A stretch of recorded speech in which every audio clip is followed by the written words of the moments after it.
नमस्कार, आप सभी का स्वागत है यूथ अध्ययन के ऑफिशियल यूट्यूब चैनल पे। साथियों, एक बार फिर से मैं आप सभी के बीच एसपीटेट जून 2026 के लिए जीके का पार्ट 37 लेके आ चुका हूँ। पार्ट 37 का जो पहला क्वेश्चन है कि कर्क रेखा किस राज्य से नहीं गुजरती है। तो अगर बात करें कर्क रेखा की, तो कर्क रेखा भारत की ओडिशा राज्य से नहीं गुजरती है। इस बात को आपने डिटेल से याद रखना है। ऑप्शन नंबर बी यहाँ पे बिल्कुल सही हो जाएगा। देखिए, जो ट्रॉपिक ऑफ कैंसर है वो आपकी कहाँ से पास नहीं होती है, तो ओडिशा से ये पास नहीं होती है। इस बात को आपने डिटेल से याद रखना है। साथियों, क्वेश्चन पूछने वाला क्वेश्चन क्या पूछता है? क्वेश्चन पूछने वाला क्वेश्चन पूछता है कि जो ट्रॉपिक ऑफ कैंसर है, जो ये कर्क रेखा है, वो भारत के कितने राज्यों से गुजरती है। तो ये भारत के 8 राज्यों से। ये क्वेश्चन बहुत बहुत इंपॉर्टेंट है कि कर्क रेखा भारत के कितने राज्यों से गुजरती है। तो ये रेखा भारत के 8 स्टेट से, 8 राज्यों से आपके पास होती है। ये बात आपको याद रखनी है। साथियों, कई बार आपका क्वेश्चन पूछने वाला क्वेश्चन क्या पूछ लेता है? क्वेश्चन पूछने वाला क्वेश्चन पूछता है कि जो ट्रॉपिक ऑफ कैंसर है वो आपके कितने डिग्री लैटिट्यूड में है या कितने डिग्री अक्षांश में है। तो ये रेखा जो आपकी 23.5 डिग्री उत्तरी अक्षांश, कहाँ पर है? 23.5 डिग्री उत्तरी अक्षांश में आपकी कर्क रेखा स्थित है। ये बात आपको डिटेल से याद रखनी है, मोस्ट इंपॉर्टेंट तरीके से, कि 23.5 डिग्री उत्तर में जो लैटिट्यूड लाइन है, जो अक्षांश रेखा है, वो है आपकी कर्क रेखा। अच्छा, क्वेश्चन पूछने वाला क्वेश्चन कई बार पूछ चुका है कि कर्क रेखा भारत के जिन 8 राज्यों से जाती है उनको कैसे याद किया जाए। तो इसके लिए मैं आपको एक ट्रिक देता हूँ, लेकिन उस ट्रिक से पहले, आप ट्रिक ये है, ट्रिक है मित्र पर गमछा झार। अच्छा, मित्र पर गमछा झार का मतलब क्या है? तो मित्र का मतलब है मी से मिजोरम, त्रा से त्रिपुरा, पा से पश्चिम बंगाल, रा से राजस्थान, गमछा से गुजरात, मध्य प्रदेश, छत्तीसगढ़ और झार से झारखंड। तो साथियों, आपको याद रखना है, आपका मिजोरम है, आपका त्रिपुरा है, आपका पश्चिम बंगाल है, आपका पा से राजस्थान है, गमछा से गुजरात, मध्य प्रदेश, छत्तीसगढ़ और झार से झारखंड। तो मिजोरम, त्रिपुरा, पश्चिम बंगाल, राजस्थान, गुजरात नंबर 5 और आपका गुजरात नंबर 6, मध्य प्रदेश 7 और झारखंड नंबर 8। ये सारी बातें आपको डिटेल से याद रखनी है। ये सारी की सारी बातें मोस्ट इंपॉर्टेंट है। अच्छा, एक क्वेश्चन बहुत बार परीक्षा में पूछा जाता है कि जो कर्क रेखा है उसको 2 बार काटने वाली नदी कौन सी है। तो कर्क रेखा को 2 बार काटने वाली नदी है माही नदी। माही नदी कर्क रेखा को 2 बार काटती है। ये क्वेश्चन बहुत बार पूछा गया है कि माही रिवर कर्क रेखा को कितने बार, तो 2 बार काटती है।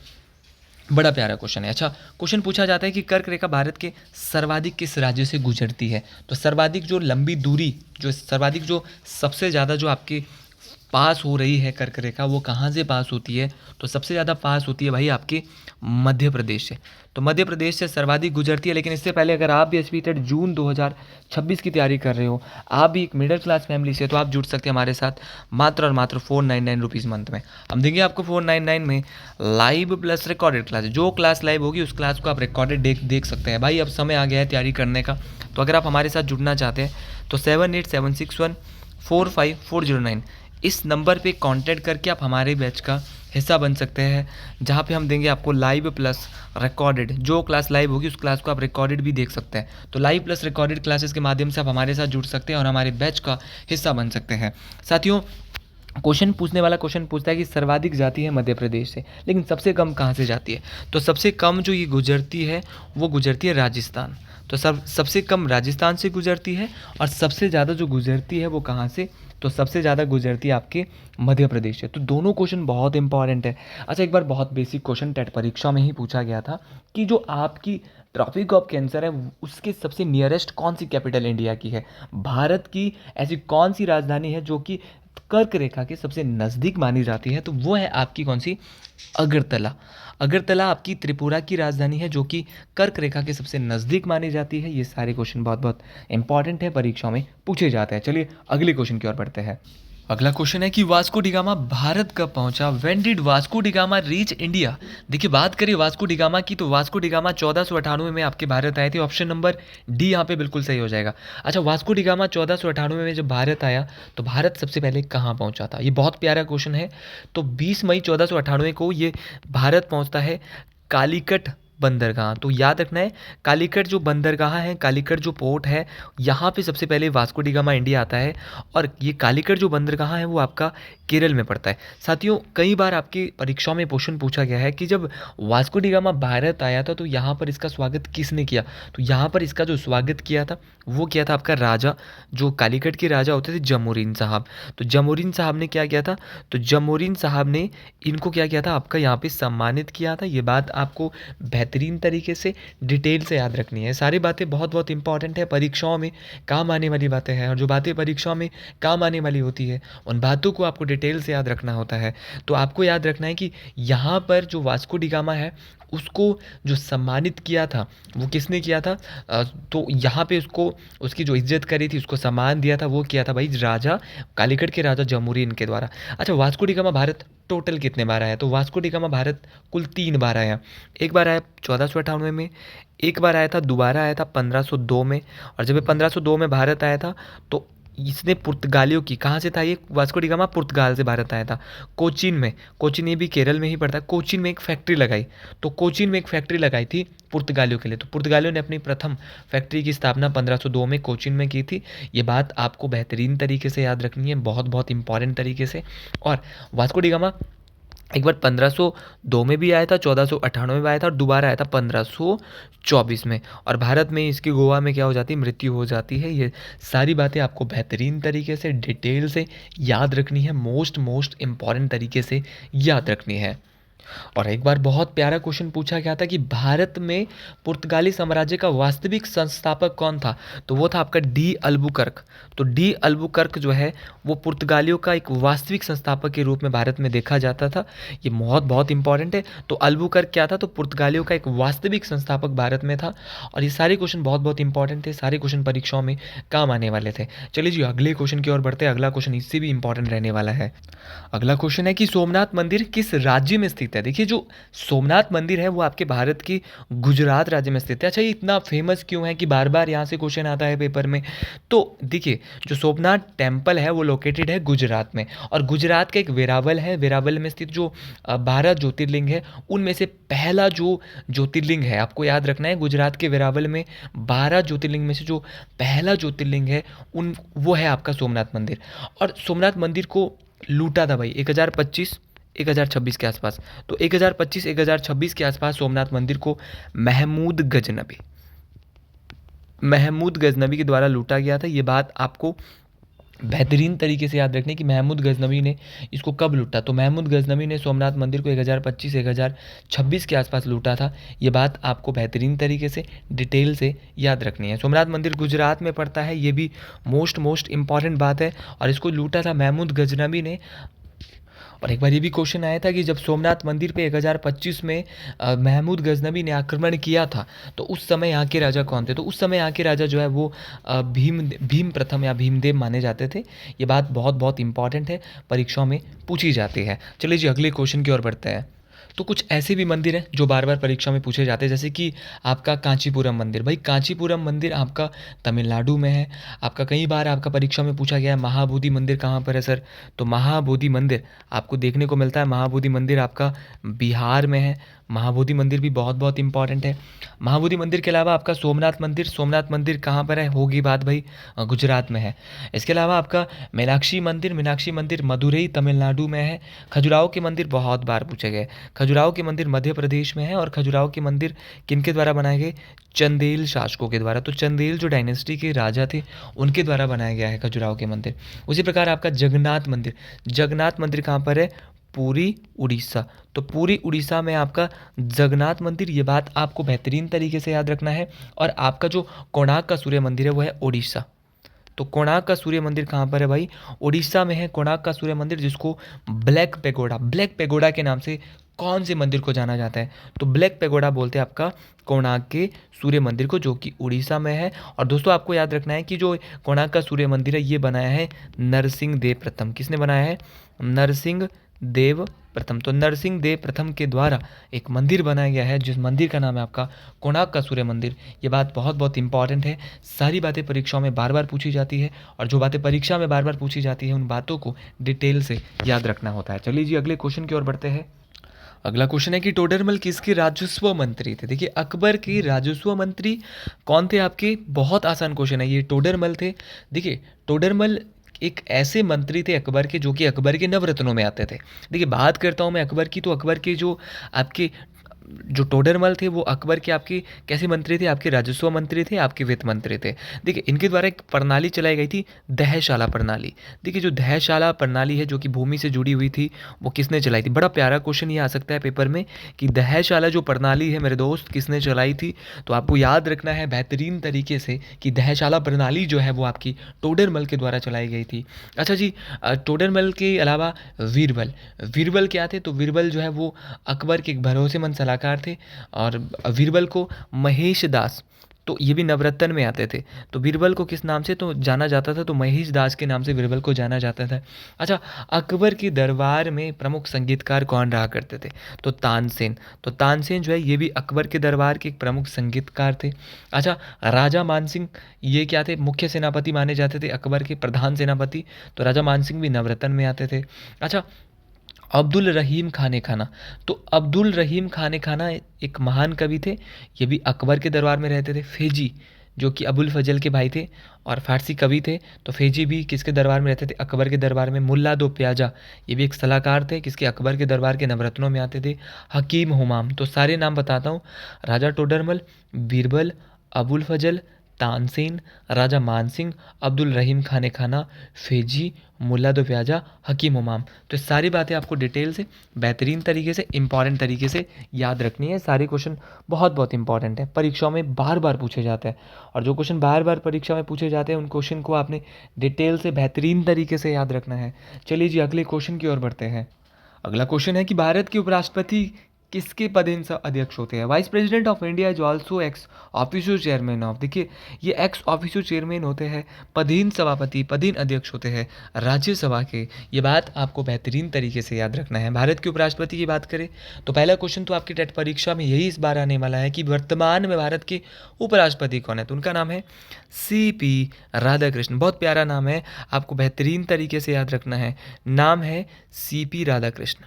तो CP राधाकृष्ण कौन है, तो CP राधाकृष्ण जो है वो आपकी उपराष्ट्रपति है। और कहाँ की उपराष्ट्रपति है, आपकी राज्यसभा की उपराष्ट्रपति है। ये बात भारत के उपराष्ट्रपति है, राज्यसभा के तो स्पीकर है और भारत के क्या है, आपके उपराष्ट्रपति है। ये दोनों बातें आपको डिटेल से याद रखनी है। साथियों बात करें आपकी, कई बार क्वेश्चन पूछा गया है कि भारत में उपराष्ट्रपति होगा, तो ये किस आर्टिकल में बोला है, तो भारत में उपराष्ट्रपति होगा, उपराष्ट्रपति का पद होगा, ये आर्टिकल नंबर 63 में बोला है।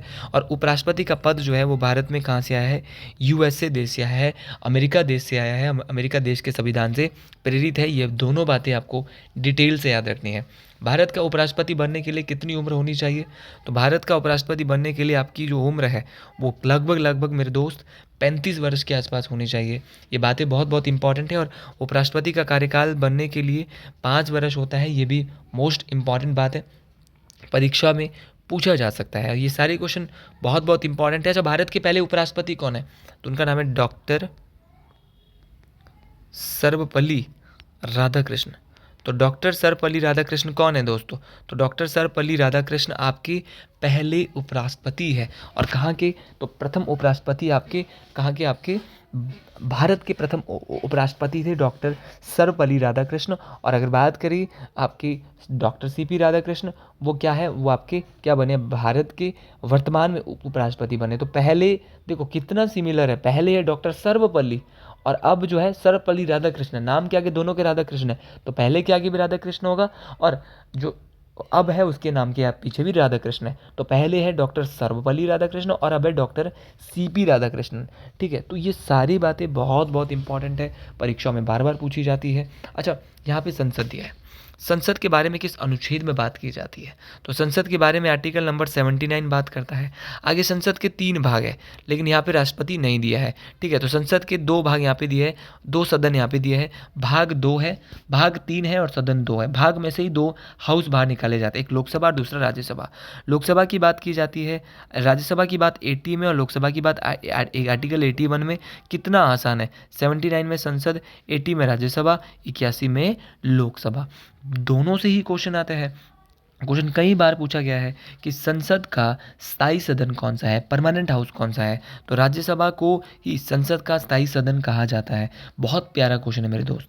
स्थायी सदन कौन सा है? राज्यसभा है। कई बार मेरे दोस्त क्वेश्चन पूछने वाला क्वेश्चन पूछता है अस्थायी सदन, जिसको कभी भी भंग किया जा सकता है, तो वो आपका लोकसभा है। लोकसभा को मेरे दोस्त कभी भी भंग किया जा सकता है, क्योंकि ये संसद का क्या है, अस्थायी सदन है। लेकिन राज्यसभा को कभी जल्दी जल्दी भंग नहीं किया जा सकता, क्योंकि ये संसद का स्थायी सदन जाना जाता है, स्थायी सदन के नाम से जाना जाता है। दोनों क्वेश्चन बहुत बहुत इंपॉर्टेंट है। अगर आपको लोकसभा का सदस्य बनना है तो आपकी उम्र 25 वर्ष होने चाहिए, लेकिन अगर राज्यसभा का वही सदस्य बनना है तो 30 वर्ष, और अगर बनना है उपराष्ट्रपति तो उम्र 35 वर्ष होने चाहिए। ना जाने ये क्वेश्चन कितने बार आपकी टेट परीक्षा में पूछे गए हैं, इसीलिए आप इन क्वेश्चन को बहुत डिटेल से, बहुत बेहतरीन तरीके से, बहुत इंपॉर्टेंट तरीके से याद रखें। जितने भी नए बच्चे हैं, बहुत बेहतरीन क्लासें रहने वाली है, आप बस बने रहिए, बहुत मज़ा आने वाला है। अच्छा, एक बार क्वेश्चन पूछने वाले ने क्वेश्चन क्या पूछ लिया भाई, क्वेश्चन पूछने वाले ने क्वेश्चन पूछा कि जो संघ लोक सेवा आयोग है, यूपीएससी की बात किस आर्टिकल में, तो आर्टिकल नंबर 315 में आपका संघ लोक सेवा आयोग की बात की जाती है। बहुत ही प्यारा क्वेश्चन है, और ये भी क्वेश्चन बहुत इंपॉर्टेंट बनता है कि प्रेजेंट टाइम में जो आपका यूपीएससी है, यूनियन पब्लिक सर्विस कमीशन है, उसके जो वर्तमान में आपकी जो क्या है, आपके अध्यक्ष है, वो कौन है? वर्तमान अध्यक्ष है आपकी डॉक्टर अजय कुमार। बहुत प्यारा क्वेश्चन है भाई। तो डॉक्टर अजय कुमार कौन है? तो डॉक्टर अजय कुमार जो है क्या है, संघ लोक सेवा आयोग के अध्यक्ष है। बहुत प्यारा क्वेश्चन है, बहुत बहुत इंपॉर्टेंट है। ये क्वेश्चन परीक्षा में बार बार पूछा जाता है और बार बार ये क्वेश्चन पेपर में आता है। चलिए जी, अगले क्वेश्चन की ओर बढ़ते हैं। अगला क्वेश्चन है कि माउंट एवरेस्ट पर चढ़ने वाली भारत की प्रथम महिला, तो उनका नाम बछेंद्री पाल है। ये तो आंख बंद करेगा ना बच्चा, वो भी बता देगा, लेकिन बड़ा टास्क हो जाता है कि बछेंद्री पाल पहली भारतीय महिला थी दुनिया की सबसे बड़े शिखर, सबसे बड़ी जो एवरेस्ट है, वहाँ पे जो है वो कब गई? तो बछेंद्री पाल 1984 में पूरे भारत से सबसे पहले माउंट एवरेस्ट पे पहुंचती है। तो 1984 में जो बछेंद्री पाल है, उसके द्वारा जो है वो भारत से पहली भारतीय बनी जिसने माउंट एवरेस्ट को चढ़ा था, और पूरी दुनिया में ये 5वीं महिला थी जिसने माउंट एवरेस्ट को चढ़ा। ये बात भी आपको बेहतरीन तरीके से याद रखनी है। साथियों, विश्व की पहली महिला जिसने 2 बार माउंट एवरेस्ट को चढ़ा, तो 2 बार तो देखो नहीं चढ़ा था सबसे पहले, तो पहली पूछा है ना, तो पहली महिला भी भारत से है, तो संतोष यादव।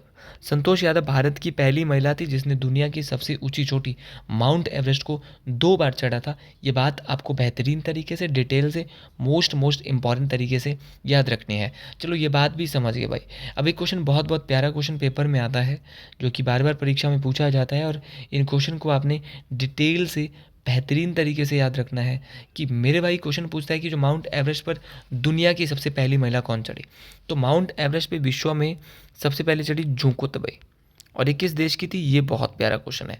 तो जुको तबई आपकी जापान देश की थी। चलो, जापान देश की थी, कब मिला? तो 1975 में। मतलब कि आप इनको मिला बछेंद्री पाल से कहीं पहले, 1984 से कहीं पहले मिला जुको तबई। तो विश्व में सबसे पहले गई थी जुको तबई, और भारत में सबसे पहले गई थी बछेंद्री पाल। तो ये सारे क्वेश्चन बहुत बहुत इंपॉर्टेंट है। और संतोष यादव विश्व की पहली महिला बनी थी जिसने विश्व की सबसे ऊंची चोटी माउंट एवरेस्ट को 2 बार चढ़ा था। ये क्वेश्चन बहुत बहुत इंपॉर्टेंट रहने वाला है। अच्छा, एक क्वेश्चन और यहाँ से बन सकता है कि दुनिया की सबसे कम उम्र की लड़की जो है जिसने माउंट एवरेस्ट चढ़ा, उसका नाम क्या है? तो उसका नाम है मालवत पूर्णा। क्या नाम है भाई? बहुत इंपॉर्टेंट है, मालवत पूर्णा। तो मालवत पूर्णा ने सिर्फ 13 ईयर्स ओल्ड, 13 साल की उम्र में मालवत पूर्णा ने क्या है, तो मालवत पूर्णा ने 13 साल की उम्र में जो है वो क्या चढ़ा था? माउंट एवरेस्ट चढ़ा था। बहुत प्यारा क्वेश्चन है, ये क्वेश्चन बार बार पेपर में आता है। तो माउंट एवरेस्ट इसने जो चढ़ा था वो सिर्फ 13 साल की उम्र में चढ़ा था। बहुत प्यारा क्वेश्चन है, परीक्षा में बार बार पूछा जाता है, बेहतरीन तरीके से पूछा जाता है। तो 13 साल की उम्र में माउंट एवरेस्ट चढ़ा था मालवत पूर्णा ने। बहुत बहुत इंपॉर्टेंट है, कब चढ़ा था? 2014 में। और ये दुनिया की सबसे कम उम्र की लड़की है जिसने माउंट एवरेस्ट को चढ़ा था। ये सारे क्वेश्चन बहुत इंपॉर्टेंट रहने वाले हैं। अच्छा, माउंट एवरेस्ट को फतेह करने वाली, बहुत प्यारा क्वेश्चन है, फतेह करने वाली भारत की पहली दृष्टिबाधित होता है विजुअली इम्पेयर्ड महिला। तो मतलब कि जो नहीं देख सकती भाई, दृष्टिबाधित है, तो वो है आपकी छोंजिन अंगमो। क्या है? छोंजिन अगमो। बहुत प्यारा क्वेश्चन है।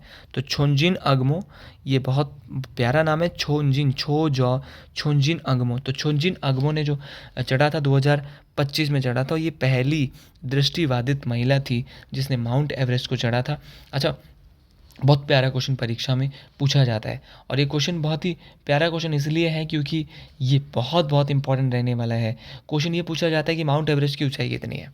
तो माउंट एवरेस्ट की ऊंचाई है 8048.86 मीटर। तो 8048.86 मीटर ऊंचाई है आपकी किसकी, माउंट एवरेस्ट की। बहुत प्यारा क्वेश्चन है, बार बार यहाँ से परीक्षा में क्वेश्चन आता है और ये सारे क्वेश्चन बहुत बहुत इंपॉर्टेंट है। चलिए अगले क्वेश्चन की ओर बढ़ते हैं। अगला क्वेश्चन इससे भी इंपॉर्टेंट रहने वाला है, लेकिन आपको ये बात पता होनी चाहिए कि माउंट एवरेस्ट किस देश में है। तो माउंट एवरेस्ट है नेपाल में। लेकिन नेपाल में माउंट एवरेस्ट को नाम माउंट एवरेस्ट नहीं बोलते, नेपाल में इसको बोलते हैं सागर माथा। क्या बोलते हैं साथियों, नेपाल में इसको सागर माथा के नाम से जाना जाता है। और भाई देखो चीन में जिसको बोलते हैं चोमुलंगमा, चीन के लोग, चीन तिब्बत के लोग माउंट एवरेस्ट को बोलते हैं चोमुलंगमा। बाकी पूरी दुनिया बोलती है इसको माउंट एवरेस्ट। वीडियो दोस्तों अच्छी लगी हो, कमेंट बॉक्स में एक बार ज़रूर लिख देना हर हर महादेव। अगर लिख लिया तो बहुत मज़ा आने वाला है। अच्छा, संतोष यादव भारत की पहली, विश्व की पहली महिला जिसने 1992 और 1993 में 2 बार माउंट एवरेस्ट को चढ़ा है। ठीक है, ये सारी बातें बहुत बहुत इंपॉर्टेंट है, परीक्षा में पूछी जाती है। और जो जो बातें परीक्षा में पूछी जाती है वो बातें आपको डिटेल से याद रखना है। और ये सभी बातें बहुत बहुत इंपॉर्टेंट है। तो आज के लिए इतना ही। वीडियो पसंद आई हो कमेंट बॉक्स में जरूर लिखे हर हर महादेव। जय श्री गुरु महाराज, नमो पार्वती पते, हर हर महादेव।